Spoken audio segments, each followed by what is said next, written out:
Aquí, la gran estrategia que ha pensado, evidentemente, que nadie se haga películas. Esto es la OTAN y en la OTAN manda Estados Unidos. Con lo cual estamos hablando de una clara estrategia anglosajona. Aquí, es decir, los gobiernos bálticos son una moñiga de vaca que no pinta nada. Y el de Finlandia y Suecia, lo mismo. El de Noruega, un felpudo. Y el resto de los europeos, al mismo nivel. Quien va a decidir va a ser Londres, quizá París y sobre todo Washington. Y esa estrategia tiene 3 pilares. Y es una estrategia geopolítica global que hay que darse cuenta, y por eso a lo mejor vemos cosas que no entendemos bien en cuanto a la respuesta rusa. Primer pilar. Esta gente intenta desestabilizar el Cáucaso, incorporando a Armenia y Azerbaiyán a la esfera occidental, incluso a la OTAN, para intentar abrir un frente en la parte sur de Rusia, en el Cáucaso, ¿no? Pruebas, hombre, el memorándum de asociación estratégica integral entre Estados Unidos y Armenia, donde tienen a un títere, que por cierto tiene elecciones este domingo, que ya han montado todo el engranaje para provocar el pucherazo y la manipulación de las elecciones, y todo también viene a consecuencia de la cumbre entre la Unión Europea y Armenia del 4 o 5 de mayo de este mes, vamos, de 2026, ¿verdad? Del mes pasado. que se busca romper la barrera que separa el conflicto ruso-ucraniano del conflicto de Oriente Medio, Golfo Pérsico, creando un arco de crisis que iría desde el este de Europa hasta, bueno, se tendría, pues eso, desde Europa hasta el Caspio y el Oriente Medio. Todo sería el mismo arco de crisis. Sí, este es el personaje. Este impresentable. No puede ni con una paloma por la paz acá. Simplemente es un hijo de puta y ya está. Un traidor, un vendido, una rata, y ya está. Pero bueno, oye, es el que han puesto ahí. Los armenios, hay una gran oposición, pero no han sido capaces de quitarse a esta lacra encima, y ahí la tienen con esa cara de gilipollas. Bueno, este arco iris de crisis no es una invención reciente de alguna lumbrera de la Casa Blanca. Esto ya lo autorizó Brzezinski. O sea, que es que está escrito desde hace mucho tiempo. De esa forma, oye, pues unes el conflicto del Golfo Pérsico con el conflicto del este de Europa. Por tanto, el Estado Mayor ruso tiene que atender también a lo que ocurre en el Golfo Pérsico y lo que ocurre en el Cáucaso. Es decir, segundo pilar, la penetración en Asia Central. El objetivo que tienen es que, bueno, pues que la parte de esa de Asia Central, del sur de Rusia, puedan haber toda una serie de estados hostiles a Rusia, controlados por el bloque occidental, ¿no? Y por eso están permanentemente cortejando a Kazajistán, visitando y metiendo sus ONGs y toda su mierda en Uzbekistán, en Tayikistán y demás. ¿El éxito hasta ahora? No mucho, pero lo intentan. Lo intentan, es un objetivo. Claro, imaginar, ya estaríamos hablando de un arco de conflicto que va desde Escandinavia, desde el norte de Europa, pasa por la frontera ruso-finlandesa, flanco oriental de la OTAN, el Cáucaso Meridional, Mar Caspio, Asia Central. A esto habría que unir también la militarización del Japón, ahora con un gobierno títere a Donald Trump, otra tipa desquiciada que han colocado allí. Es que es muy triste, es decir, los personajes que dirigen los países occidentales, incluido Japón, es que es para hacer un álbum con ellos. Es decir, es que es muy triste. Tercer pilar, hombre, la militarización de Groenlandia. El objetivo, amenazar a Rusia por el norte, bloqueando el Ártico, la entrada del Ártico al Atlántico Norte, y de esa forma obligar a Rusia a desplegar efectivos recursos militares adicionales en toda esa zona para proteger la ruta marítima del norte. Por eso, cuando vemos ese interés de Trump por Groenlandia, que nadie piense que es una cosa de locos, es decir, que Trump la ha dado por ahí, porque, es decir, Trump es como es, ya sabes, pero no es porque haya dado por ahí. Alguien le ha dicho, presidente, hay que ir a por Groenlandia para esto, esto y esto. Y lo del esto, esto y esto, igual Trump no lo entiende mucho, pero al igual le han dicho que hay que ir a por ello y ya está. Y entonces, pues hace esas cosas que hace y demás, ¿no? Pero el plan sería esto. ¿Esto lo sabe el Estado Mayor ruso? Hombre, que lo sabe. Hombre, que lo sabe. Hombre, si estamos hablando aquí, ¿cómo lo van a saber? De hecho, Sergei Lavrov, el ministro de Exteriores ruso, ya ha hecho declaraciones al respecto de Groenlandia, indicando que entiende perfectamente el objetivo que Estados Unidos tiene con el control de Groenlandia.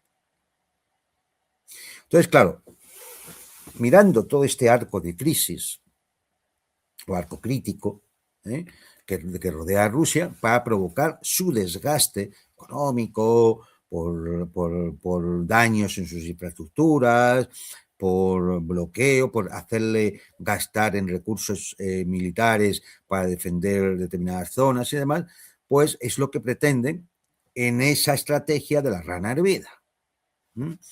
Es decir, cocer la ranita en ese vasto arco de crisis que va, como digo, desde el Atlántico Norte, del Ártico prácticamente, hasta el Asia Central y hasta el Japón, ¿no? Pero claro, ¿qué limita esta estrategia? Lo que hemos dicho antes. Esta estrategia está limitada porque tiene que ser muy lenta, hay que cocer la rana muy lentamente para no poner a los rusos en disposición de atacar directamente a los países occidentales e iniciar una escalada nuclear. Esta es la cuestión, ¿no? Y ahora, bueno, pues si ya me permite, Ezequiel, pues digo cuál es el punto crítico más grave de esta... Adelante, Juan Antonio, por favor. El punto crítico es el Báltico.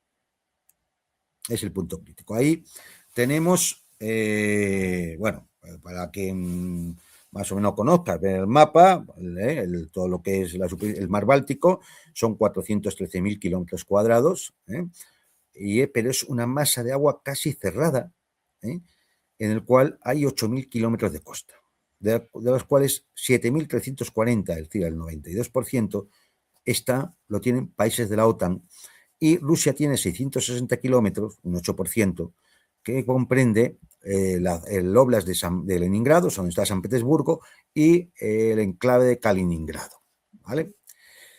Es decir, pero claro, este mar Báltico es fundamental porque es el acceso de Rusia al Atlántico Norte. Y ese acceso está controlado por Dinamarca y por Suecia. Esos dos pequeñitos estrechos que hay ahí entre Suecia y Dinamarca, esos dos pequeñitos estrechos, ambos países de la OTAN. Ahí. Ambos países de la OTAN. Claro. Por supuesto, es decir, esto, claro, es decir, teóricamente existe el derecho de paso por aguas internacionales, es decir, bien, pero evidentemente en una situación de guerra lo pueden cortar. Con lo cual, ¿qué tenemos aquí en este punto del Báltico? Bueno, aquí hay 3 puntos críticos por los cuales pueden en cualquier momento iniciarse un conflicto abierto. Es más, ahora diré, porque ahí sí que hay una línea roja real para Rusia de iniciar la escalada. Los 3 puntos son, hombre, pues primero San Petersburgo, ese oblast de Leningrado, ¿no? Tiene 400 kilómetros de costa, al Golfo de Finlandia, y bueno, pues esa zona, pues claro, da al norte con Finlandia, que es de OTAN, al sur con Estonia, que es OTAN, y el ancho máximo que hay de costa a costa, es decir, de la costa rusa a la del otro, son 120 kilómetros. El mínimo son 40 kilómetros. Es decir, sería una zona claramente donde podrían actuar los drones, es decir, tanto de un lado como de otro. Es decir, prácticamente son fronteras. La vulnerabilidad rusa, ¿cuál es? Que para salir al Báltico hay que atravesar esos territorios OTAN, que en caso de guerra podrían impedir. Claro, aquí en caso de guerra también los rusos pueden empezar a minar todo el Báltico y ahí ya no sale nada. Es más, las distancias son tan cortas que a los misiles antibuque, a los misiles balísticos rusos les iba a costar muy poco alcanzar a todos los buques de la OTAN que hubiera en la zona. Pero no es eso lo que quiere Rusia. Lo que quiere Rusia quiere su salida normal al Atlántico, donde puedan ir los buques comerciales, sus buques de su flota, etcétera, etcétera, ¿no? Pero ese es un punto crítico. El segundo punto crítico es Kaliningrado. Kaliningrado, que tiene 15.000 kilómetros cuadrados, que tiene, bueno, pues unas vulnerabilidades logísticas, porque claro, si se corta las vías marítimas y aéreas hacia San Petersburgo, pues vale, son vulnerables, pero todavía se podría mantener, pero la vía terrestre, por ferrocarril y carretera, puede ser interrumpida por Lituania y Polonia y dejar a Kaliningrado aislada, cosa que, lógicamente, Rusia no puede consentir. No solamente porque ahí viven rusos, sino porque por la cantidad de material militar y de armas nucleares ahí instaladas.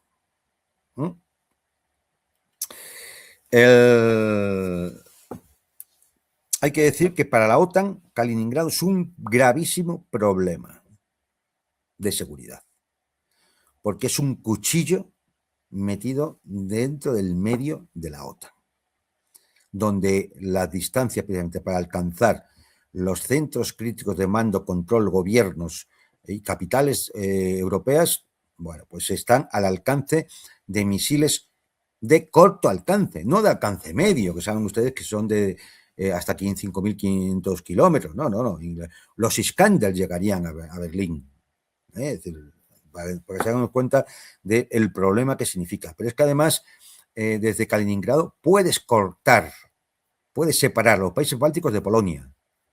¿Dónde? Pues en el tercer punto crítico, el corredor de Suwałki, que es ese trocito de tierra que hay efectivamente. Porque a un lado está Bielorrusia y al otro Kaliningrado. Si cortas ese corredor, aíslas a los bálticos del resto de los países de la OTAN continentales. Y eso es un problema de seguridad para la OTAN terrible, terrible. Son 100 kilómetros de corredor, nada más. Los rusos podrían ocuparlo, asegurar la conexión logística entre Bielorrusia y Kaliningrado. Esto aislaría físicamente a los bálticos del resto de la OTAN europea. Es decir, y el cuarto punto crítico es la denominada flota fantasma rusa y por lo tanto el bloqueo marítimo que podía intentar la OTAN, es decir, no permitir el paso de ninguno de estos buques que ellos denominan flota fantasma, que bueno, pues van por el Báltico, ¿no? Salen al Atlántico y van a sus destinos, ¿no? Por supuesto, es decir, el paso está, como decía antes, está garantizado por artículos de la Convención de Derechos del Mar. Tengo aquí el 17, 58, 87, 90. Pero en una situación de guerra, aunque esto violaría la Carta de las Naciones Unidas y estas cosas, ya ve lo que le importa a esta gentuza, todo eso, pues podrían bloquear la salida de los buques comerciales, de las refinerías rusas y demás. ¿Respuesta rusa a todo esto? Pues, hombre, reforzar la protección de los buques mercantes con los buques de la escolta de la flota del Báltico y de la Fuerza Aérea y actualizar la doctrina nuclear para, ante lo que se considera un acto de agresión, bueno, pues actuar en consecuencia. Hay que recordar que los buques, aunque estén en alta mar y en aguas internacionales, son territorio nacional del país. O sea, hay que recordar eso para cuando digan, no, han intervenido un barco, no sé dónde, bien. Es decir, ese barco, es decir, cuando se sube a ese barco, se está entrando en el territorio nacional de otro país. Bueno, ¿cuál es el casus belli aquí? Bien, pues que un bloqueo marítimo o una acción contra Kaliningrado o San Petersburgo provocaría entonces sí una solución técnico-militar por parte de Rusia. Es decir, un ataque militar. Sin duda.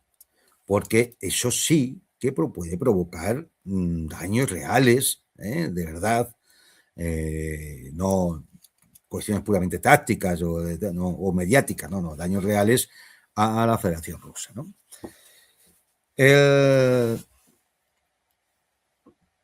Ahora bien, más preguntas que surgen aquí. Ante una escalada de este tipo que se puede producir en el Báltico en cualquier momento, ¿Estados Unidos está dispuesto a arriesgarse una guerra nuclear por los países bálticos? Yo tengo mis dudas.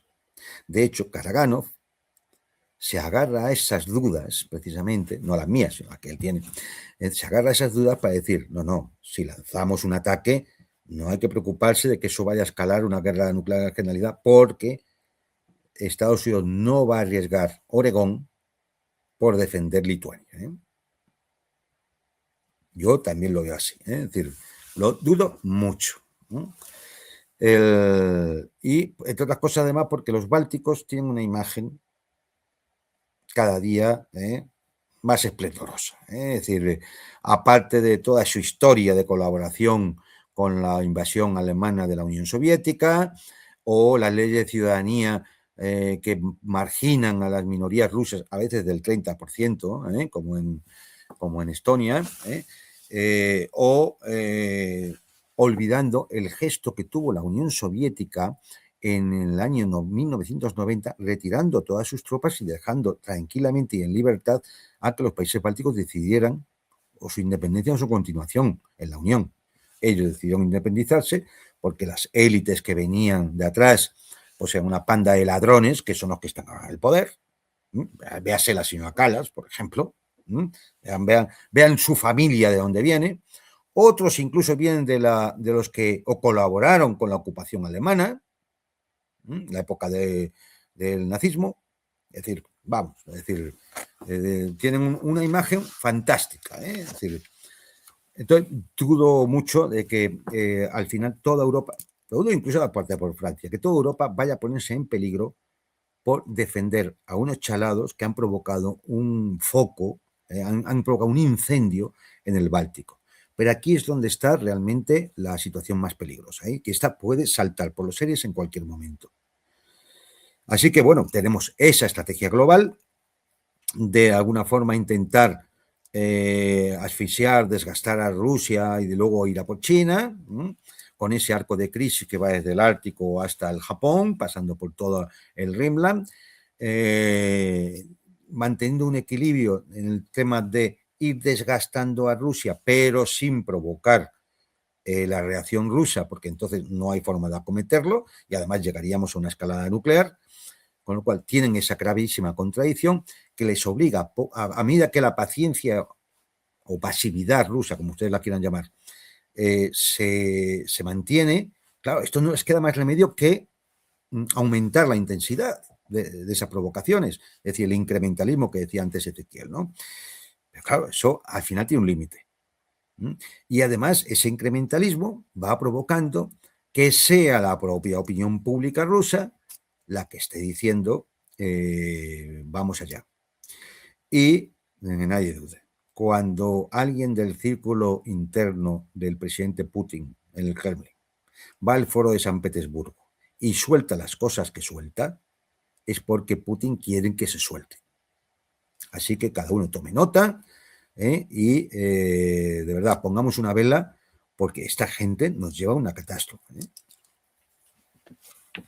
Interesante, Juan Antonio, en tu análisis de estos 4 puntos, San Petersburgo, Kaliningrado, el corredor y el mar Báltico, ¿verdad? Si no recuerdo mal, sí, exactamente, esos 4, sumando a esto Bielorrusia, y Ucrania, bueno, y los mencionados países ¿Del Cáucaso? del Cáucaso, también mencionados antes en tu estrategia, en tu descripción de la estrategia occidental, básicamente generamos el colchón de repúblicas soviéticas requerido por Stalin para la protección de Claro, Rusia y claro. como tal parte de la Unión Soviética, con lo cual la perorata de que la Unión Soviética presentaba una política imperial y por eso conquistó estos países y estableció repúblicas